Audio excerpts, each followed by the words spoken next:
Hi, this is Ms. Julia. This video is part 3 of a series focused on romance books for every teen. Part 3 focuses on sultry romances with a greater level of sexual content. The stories will also have a diverse set of characters based on ethnicity, sexual orientation, and gender identity. Let's Talk About Love by Kann. Alice had her whole summer planned. Non-stop, all-you-can-eat buffets while marathoning her favorite TV shows, best friends totally included, with the smallest dash of adulting, working at the library to pay her share of the rent. The only thing missing from her perfect plan? Her girlfriend, who ended things with Alice when Alice confessed she's asexual. So Alice is done with dating. No thank you. Do not pass go. Stick a fork in her, she's done. But then Alice meets Takumi, and she can't stop thinking about him, or the rom-com grade romance feels she did not ask for. Uncertainty, butterflies, and swoons. Oh my. When her blissful summer takes an unexpected turn and Takumi becomes her knight with a shiny library employee badge, close enough. Alice has to decide if she's willing to risk their friendship for a love that might not be reciprocated or even understood. Despite the asexual nature of the main character, this book does contain very frank discussion of sex as well as some substance use. Since the main characters are of college age, this book is more appropriate for older teens. Daughter of Smoke and Bone by Laini Taylor. And I'm just going to note for a second, this is one of my absolute favorite authors. Around the world, black handprints are appearing on doorways, scorched there by winged strangers who have crept through a slit in the sky. In a dark and dusty shop, a devil's supply of human teeth grows dangerously low. And in the tangled lanes of Prague, a young art student is about to be caught up in a brutal, otherworldly war. Meet Karu. She fills her sketchbooks with monsters that may or may not be real. She's prone to disappearing on mysterious errands. She speaks many languages, not all of them human, and her bright blue hair actually grows that way out of her head. Who is she? That is the question that haunts Karu, and she's about to find out.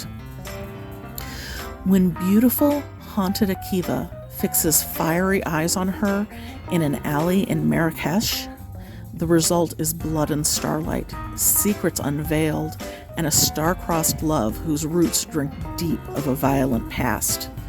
But will Karu live to regret learning the truth about herself? Most characters, including the main characters, are straight. A fairly long flashback section later in the book contains significant sexual content. This book is the first in a series. Both the romance and the violence of the stories generally become more intense as the trilogy continues. There is at least one scene of sexual violence in the second book within the context of a war. As uncomfortable as that may be, this book and this series is one of my absolute favorites of all time. The author is amazing, her writing is like music, and I can't recommend it highly enough. Smash It by Francina Simone. Olivia is a high school junior who is done with letting her insecurities get the best of her. So she makes a list, an F-it list, consisting of, among other things, be bold, do the thing that scares me, learn to take a compliment, stand out instead of standing back. Olivia kicks it off by trying out for the school musical, saying yes to a date, and making new friends. And life is great, mostly, because with change comes a lot of missteps, and being bold means following her heart. So what happens when Liv's heart is interested in 3 different guys, 2 of whom are her best friends? What is she supposed to do when she gets dumped by a guy she's not even really dating? How does one smash it after the humiliation of being friend-zoned? In Liv's own words, F it. What's the worst that can happen? A lot, apparently. The characters in the story are primarily straight, with plenty of very frank discussion of sexual situations. Just One Day by Gayle Forman. When sheltered American good girl and recent high school graduate Allison Healy first meets laid-back Dutch actor William de Ruyter at an underground performance of Twelfth Night in England, there is an undeniable spark. After just one magical day together, that spark bursts into a flame, or so it seems to Allison, until the following morning when she wakes up after a whirlwind day in Paris to discover that Willem has left. Over the next year, Allison embarks on a journey to come to terms with the narrow confines of her life, and through Shakespeare, travel, and a quest for her almost true love, to break free of those confines.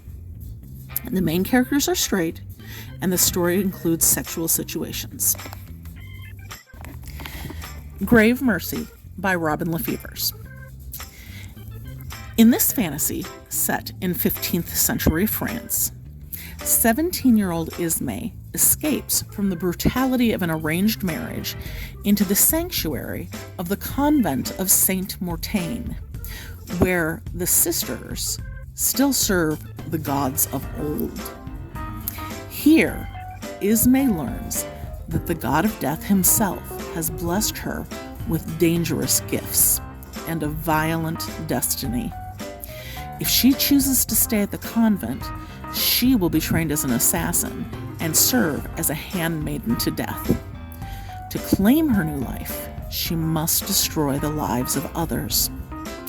Ismay's most important assignment takes her straight into the High Court of Brittany, where she finds herself woefully unprepared, not only for the deadly games of intrigue and treason, but for the impossible choices she must make. For how can she deliver death's vengeance upon a target who, against her will, has stolen her heart? Main characters in the story are straight.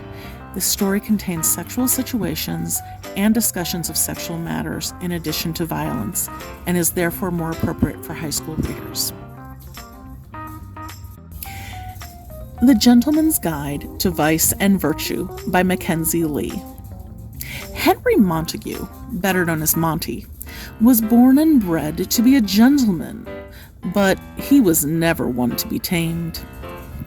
The finest boarding schools in England and the constant disapproval of his father haven't been able to curb any of his roguish passions. Not for gambling halls, late nights spent with a bottle of spirits, or waking up in the arms of women and men. But as Monty embarks on his grand tour of Europe, his quest for a life filled with pleasure and vice is in danger of coming to an end. Not only does his father expect him to take over the family's estate upon his return, but Monty is also nursing an impossible crush on his best friend and traveling companion, Percy. Still, it isn't in Monty's nature to give up, even with his youngest sister Felicity in tow. He vows to make this year-long escapade one last hedonistic hurrah and flirt with Percy from Paris to Rome. But when one of Monty's reckless decisions turns their trip abroad into a harrowing manhunt that spans across Europe, it calls into question everything he knows, including his relationship with the boy he adores. Monty is bisexual, and there are other gay and straight characters throughout the book. This book contains frank sexual dialogue and situations. Thank you for joining me for another teen book chat. Make sure to keep an eye out for the other 2 videos in this series. Books in this video will be listed in the description below, along with information about how to contact the library. If you'd like to see more videos from the Matson Area Public Library District, be sure to subscribe or turn on your notifications. Happy reading, everyone!